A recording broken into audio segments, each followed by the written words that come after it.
बहुत बड़ा पाप है। भगवान के द्वारा दिए हुए शरीर को किसी भी विपत्ति या संकट में फंसकर नष्ट करने की बात सोचना, ये आगे के लिए बहुत दुख का बीज बो लेना है। शरीर तो नाशवान है, आप शरीर नष्ट कर दीजिए, लेकिन जीव तो अविनाशी है ना, तो आपको फिर भोगना पड़ेगा। ऐसा थोड़ी कि आप मुक्त हो जाओगे। हाँ, एक उपाय है, हर कष्ट को सहते हुए राधा राधा राधा। हम आपको सच्ची बताते हैं, कभी कभी भगवान भी गुस्सा हो जाते हैं। देखो, सब बच्चे तो भगवान के हैं ना, भगवान कहते हैं, सब मम प्रिय, सब मम उपजाए, सब मेरे प्रिय हो, सब मेरे प्रगट किए हो। लेकिन जब ज्यादा तुम उद्दंडता करते हो, पापाचरण करते हो, तो एक श्लोक भगवान ने गीता जी में कहा है, यदा ही यदा हि धर्मस्य ग्लानिर्भवत भारत, अभ्युत्थानम अधर्मस्य तदात्मानं सृजाम्यहम्, परित्राणाय साधूनाम, विनाशाय च दुष्कृताम। आई ना बात, गुस्सा हो गए ना, या फिर हम मारेंगे तुम्हें। लेकिन हमारी लाडली जो इतनी कृपालु है कि नेक हो न रिस्क हो, भूल हो न हो सके, है वही, दूसरे नहीं है। प्रभु ही लाडली जो है, लाडली जो ही प्रभु। पर प्रभु लाडली जी के स्वरूप में जो हैं, वो श्री कृष्ण के हृदय का प्रेम मूर्तिमान है। राधा राधा कहो, अपनी लाडली जी तो प्रिय स्वामिनी है।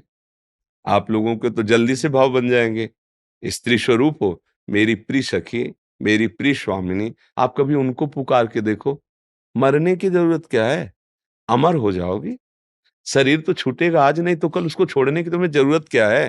थोड़ी सी विपत्ति, संकट, कटु वचन, अवहेलना, ये इसके लिए शरीर नहीं छोड़ा जाता, सहा जाता है। ऐसी ऐसी विपत्ति आती है कि मन सलाह देता है। हम आपको बता दें, मन जैसा दुश्मन कोई है नहीं सृष्टि में। पर सब कोई समझ नहीं पाते, इस मन से इतना प्यार करते हैं कि ये जो सलाह देता हम वही करते हैं। इससे बड़ा दुश्मन कोई नहीं है। इसको सुधार लो तो इससे बड़ा मित्र भी कोई नहीं है। देखो कैसा दुश्मन है, क्या क्या सलाह दे रहा है, मर जाओ।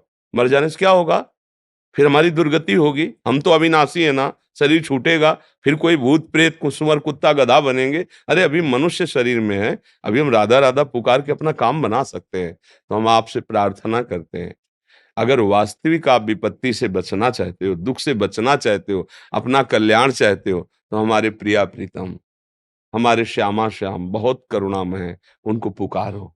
कोई भी विपत्ति हो, आप अपनापन करके पुकारो कि किशोरी जी, अब हमारा तो और कोई है नहीं।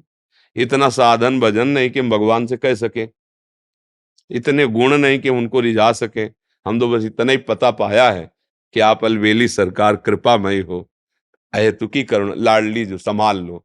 वो बहुत करुणामय, अंदर की बात तुम्हें बता रहे हैं। करुणा के समुद्र हैं हमारी लाडली जू, और जहां से पुकारोगे तो अनंत शक्तियां लाडली जू की सेवा में रहती है, आपको संभाल लेंगी।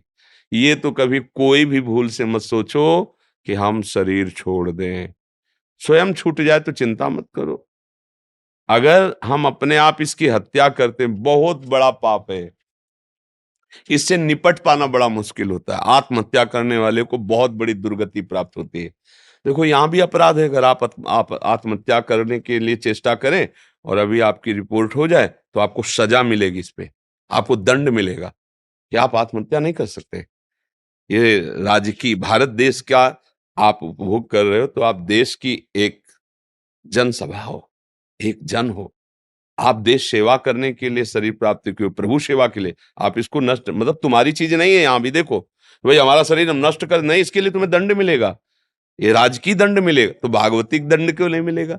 उसी के अनुसार तो ये बनाया गया है। इसलिए बहुत सावधान, कभी कोई आत्महत्या न करे। कैसी भी हार हो जाए, कैसा अपमान हो जाए, मानो ऐसा भी हो सकता है पति छोड़ दे, पत्नी छोड़ दे, कुछ भी, संसार है, यहाँ कोई किसी का नहीं। सब अपने स्वार्थ में पागल हैं।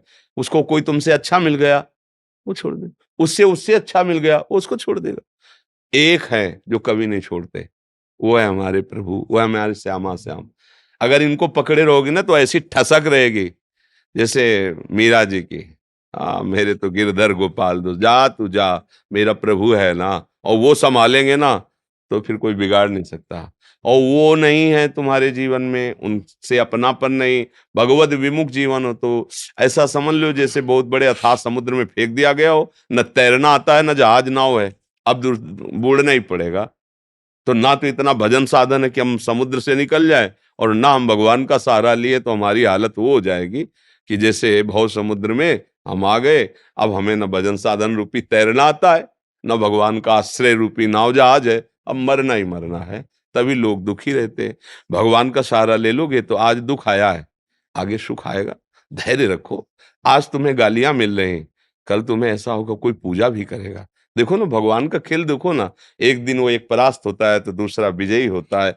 पर हमें भगवान का भरोसा रखना चाहिए। ऐसी कमजोर वाली बातें अपने मन से निकाल देना।